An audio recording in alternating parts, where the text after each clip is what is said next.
Alright guys, welcome back to part 2 of the final 55-gallon build. In the previous video, which is obviously part 1, that I'll link above in the top right hand side of your screen right now, I searched for some nets, eventually found them, got some fish moved from the 55 to the 40-gallon breeder where the fish will be held for the time being, and then began scaping the final 55 gallons. So today we're going to be finishing this project up. We're going to finish scaping, we're going to get to the local fish store, buy some fish for this tank, and then take a look at the final product. So let's go.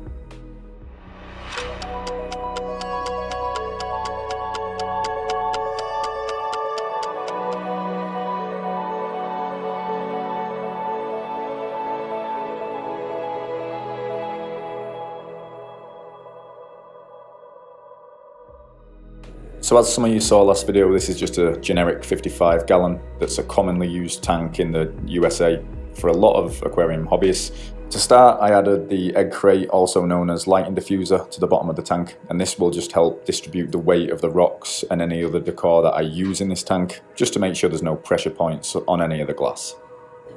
After that, I wanted to use this piece of wood as almost a tree root hanging down from the top of the tank, so I drilled a hole through the thickest branch, put a zip tie through it, and then connected this to the main brace of the 55 gallon. This isn't going to be on the entire time that I've got the tank running, but just for right now, while I'm scaping this tank, I thought this was going to be pretty useful, and then it enabled me to scape the tank underneath with the rocks, creating that supporting structure for the wood to stay there by itself once the zip tie has been taken off. After getting that situated, it's time to now add the rocks. I wanted to put one directly under the lowest hanging branch, just as the main support. In addition to this, I'll probably end up gluing the piece of wood to this rock, and potentially how the scape ends up, I might, be able to glue some more roots to some more rocks, or potentially even to the back panel of glass, because that one root that you can see in the middle is actually right up against the aquarium glass, so that might be an option as well. But for now, we're just going to scape the tank.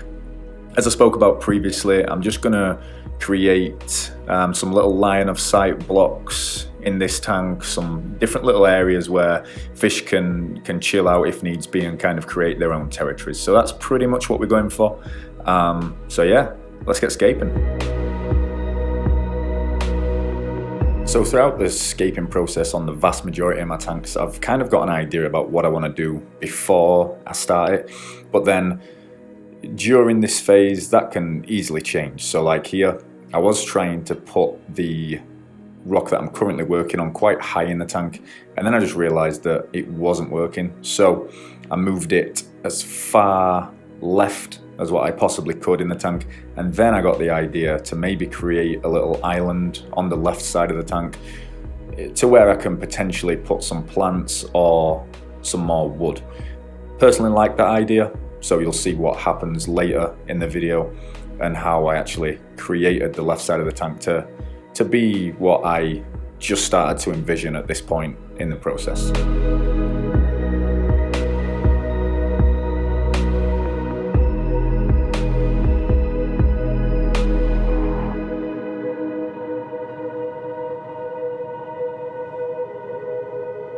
Once I got the left side covered to be able to plant a few plants and maybe build up the substrate in that left side, it was time to work on the rest of the tank. And like I said previously, I was just trying to build different heights of rocks, different territories, different spaces where the fish could chill if needs be, and that was the main point in this scape. I also had to make room for the sponge filter on the right hand side. This tank is going to be run with a HOB but also a sponge filter, and now I've got the left side covered. The sponge is going to have to be on the right side. I am aiming to change this tank eventually to a canister filter, but just kind of working on some things right now and also saving some money, because you would not believe how much this fish room cost me in total.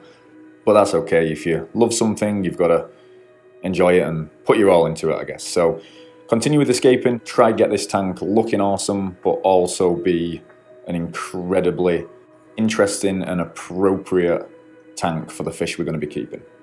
So here's the finished product for right now, guys. Pretty happy with how this turned out. I think the fish are going to enjoy this tank, and it's also pretty good to look at as well. Looking at the scape from front on, I think the rock structure looks pretty good. It's also going to look different once the left hand side is built up a little bit and I add some plants in there. And I'm also thinking about getting another piece of wood for that section when I go to the fish store later today. But before we do that, let's get the sand in. We're going to be using the exact same sand as what we previously used in the 125 gallon build. That's the Carib Sea Supernaturals Sunset Gold. So let's get that in. Before throwing the sand in the tank, I always like to wash it out. Really happy I did, because this one was pretty dirty. Just wash it out in a bucket, swish my hand in there, keep the faucet running, and eventually it'll start running clean. So once I did that, now time to get the sand in the tank. For this I just used a little solo cup, but it did not go in great because obviously it was wet. Would have been better to just build sandcastles, as the cinematic shot of the sand going in a tank just did not work. So let's just get the sand in.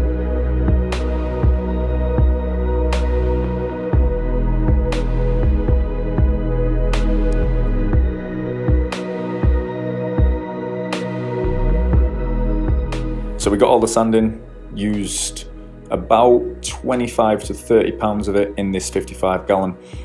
And right now the tank is really starting to take shape. I did, however, wanted to add some detail stones like I did in the 125 gallon South American tank. So I used the same gravel that I previously purchased from my local fish store to do this. Again, just washed this out and then slowly decorated the tank all around the rocks, just to add some different grades of rocks. So instead of it going from massive stone to sand, it went from massive stone to smaller stone to sand. And I think end result, this actually looks really good.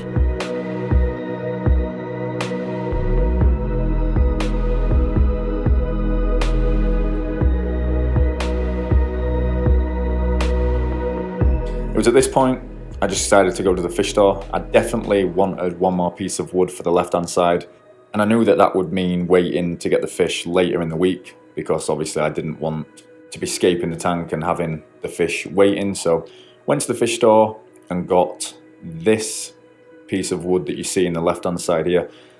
There was actually only 2 pieces left, but I thought this piece really would suit what I wanted to do in the tank, so it pretty much just scaped itself.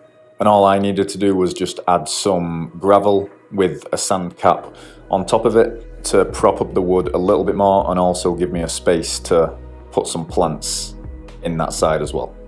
Once I built up that left side, just had to tweak the positioning of the wood and the rock next to the wood just a little bit, and then it was time to make sure the hardscape was nice and secure to the tank and to the decor with some aquarium safe super glue. After that, I then connected some epiphyte plants like some Anubias nana petite, standard Java fern windelov, and some tiny pieces of Bolbitis to the wood and rocks, which will just add a little bit more colour to the tank in those certain areas. The great thing about epiphyte plants, of course, is that they do not need to be planted into any substrate. They can be stuck on decor with aquarium superglue, or even lodged in between rocks, which is what you just saw me do then. So in terms of a plant that can go in your aquarium, epiphytes really are awesome. They're relatively slow growing as well, which just means maintaining them really doesn't take too long at all, and that's if ever you need to do any maintenance, to be honest. So once they were all done, the tank began to really take shape and started looking like something that I had envisioned when I first set out on the scaping process. So let's now fill up the tank. Hopefully we have no issues there. We're going to be taking water straight from the 40 gallon that we'd previously taken out of the 55. We're going to be moving the filtration over from there as well. So this tank will be essentially cycled from the get-go. And then tomorrow we can go get the fish that we've actually wanted for a long time. So get that done, get to the fish store tomorrow, and then we'll take a look at what we've got.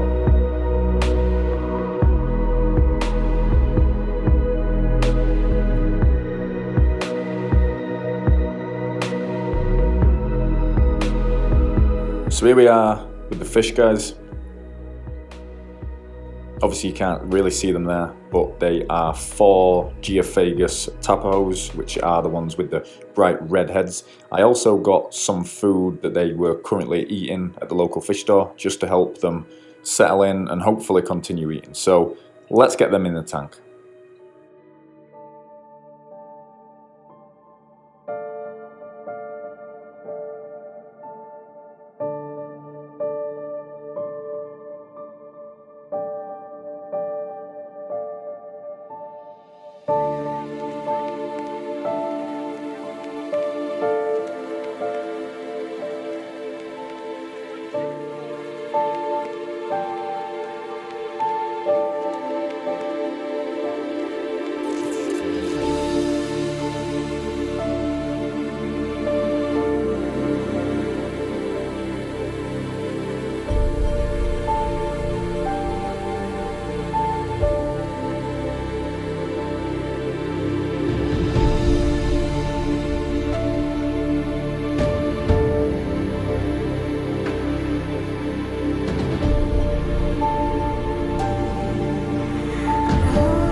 So I hope you enjoyed this tutorial aquarium build and the fish that I've chosen for this tank. Personally, I absolutely love them. They've only been in the tank for probably about 3 or 4 days, and it was actually the same day that I recorded a lot of this footage, so they're still yet to really colour up, and I'm hoping that I've got at least 2 males that are going to develop that really bright head moving forward. I did move some fish into this aquarium from the previous 40-gallon breeder. Right now I've just got 2 Harlequin Rasboras in there, 1 Siamese algae eater and 1 angelfish. The angelfish is absolutely awesome and he's definitely staying in here long term. The Siamese algae eater probably will as well, but the Harlequins will probably be moved out to the 55-gallon angelfish jungle tank. And I'm currently debating on what other fish to do in this Geophagus angelfish tank. I was thinking hatchet fish, as I thought they would look really cool swimming around the root system of this tank. I was also thinking maybe some Colombian tetras or some different bigger bodied tetras to go with the Geophagus and angelfish. But if you've got any recommendations, let me know down in the comments below, and I'll certainly look into them and see if they might work in this aquarium. So thanks for watching. Hopefully you've liked this one. I know I certainly have loved creating this tank. So if you've watched to this point, be sure to leave a like, leave me a comment down below, and we'll see you on the next one. Thanks for watching.